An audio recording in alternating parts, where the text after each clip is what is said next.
Əməkdar müəllim Kamal Camalov yazır ki, Amerika Birləşmiş Ştatlarının 16-cı prezidenti Abraham Lincoln oğlu William Lincoln'ın müəlliminə yazdığı məktub əxlaq kodeksi daşıyan məktubdur. Lincoln oğlunu məktəbə göndərən zaman onun müəlliminə məktub ünvanlayır. Məktubda oxuyuruq ki, ata məktəb həyatının ilk gündən oğlunun müəlliminə əmanət edir.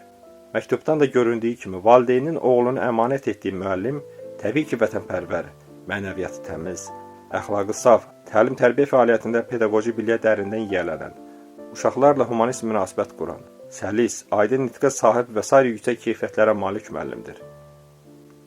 Həmin məktubda oxuyuruq. Hörmətli müəllim, oğlumu sizə əmanət edəcəyimə görə bu məktubu sizə yazmağı vacib bildim. Ona öyrədin ki, hamı dürüst və ədalətli deyil. Ona öyrədin ki, qazanılan $1 tapılan $5 daha dəyərlidir. İtirməyi, həm də qazanmaqdan həzz almağı öyrədin ona. Onu qısqanclıqdan uzağa yönəldin. Ona səssiz gülüşün sirlərini öyrədin.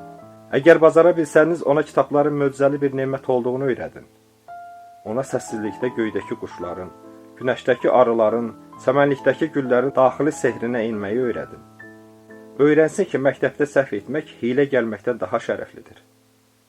Hamı onun səhv olduğunu desə də öz fikirlərinə inanmağı, nəzakətli insanlara qarşı nəzakətli, kobudlara qarşı isə kobud olmağı öyrədin. Hamı bir-birinə qoşulub gedəndə kütləyə qoşulmayıb öz yolu ilə getmə gücü verin oğluma. Bütün insanlara qulaq asmağı, qulaq asdıqlarını həqiqət ələyindən keçirib ancaq yaxşıları özünə götürməyi öyrədin. Bacarsanız kədərləndiyi zaman belə necə gülə biləcəyini öyrədin ona.